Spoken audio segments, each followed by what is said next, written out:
Bonjour à toutes et tous, derrière moi on est dans les années 2000 et vous voyez 5 courbes. En bleu celle de l'action Intel, en violet Cisco, en rouge Booking qui s'appelait Priceline à l'époque, en orange Amazon et enfin en vert le marché technologique dans son ensemble, le fameux Nasdaq.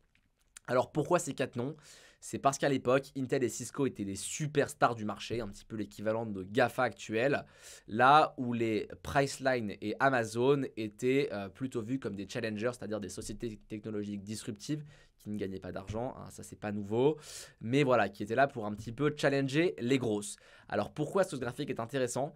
C'est parce qu'il montre que lorsque les premières fractures de la bulle apparaissent, sur la fin 99, le marché commence par se débarrasser de ces challengers, de ces sociétés qui étaient extrêmement chèrement valorisées, donc qui étaient Amazon et Booking. C'est ce qu'on voit avec les courbes orange et rouge qui décrochent plus vite que le reste, pour continuer à suracheter ces très grosses valeurs qui étaient Intel et Cisco. Et donc ça se traduit par quoi? Ça se traduit par un Nasdaq qui finalement tient plutôt bien, puisque celui-ci, comme vous le voyez, est en hausse sur la première partie du graphique.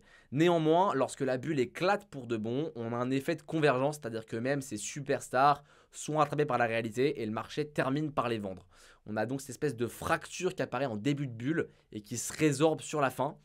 Et c'est un phénomène assez intéressant puisqu'il est symptomatique de la situation dans laquelle nous sommes aujourd'hui. Je vous affiche voilà ce qui se passe en 2021. Alors, ce ne sont plus les mêmes titres puisqu'évidemment le monde a changé, donc les sociétés d'hier ne sont plus celles d'aujourd'hui. Les Intel, Cisco de l'époque sont devenus nos GAFA actuels. Donc vous avez en bleu le cours de l'action Apple, en violet celui de l'action Microsoft, et les challengers d'antan sont devenus des noms tels que Peloton aujourd'hui, ou alors Zoom qui est affiché en orange et Peloton est affiché en rouge. Donc encore une fois, depuis la fin d'année 2020, on voit assez nettement cette fracture entre les super caps, les superstars que sont Apple et Microsoft, qui sont toujours achetés par le marché, donc qui atteignent des niveaux records voilà, de semaine en semaine. Apple est en croissance de 55% depuis la fin 2020, Microsoft de 60%, mais dans le détail des choses, ces plus petites sociétés qui étaient adorées hier par le marché, elles souffrent beaucoup. Peloton est en baisse de 60% et le constat est similaire sur Zoom.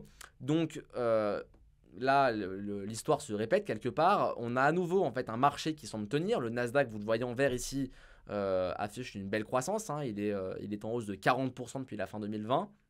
Mais finalement, cela ne tient que sur ces super large caps. Et dans le détail des choses, le marché se tend énormément. C'est assez important pour être noté. Est-ce que c'est une répétition de la bulle 2000? De notre point de vue, ça peut totalement être le cas. Seul l'avenir nous le dira néanmoins. Pour rappeler quand même quelques chiffres, ça s'était pas très bien terminé il y a 20 ans.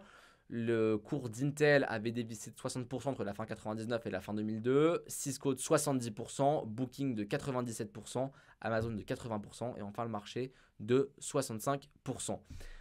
Si c'est l'avenir du Nasdaq aujourd'hui, voilà, encore une fois, seul l'avenir nous le dira, mais faites attention dans les semaines et les mois qui viennent, il pourrait être intéressant.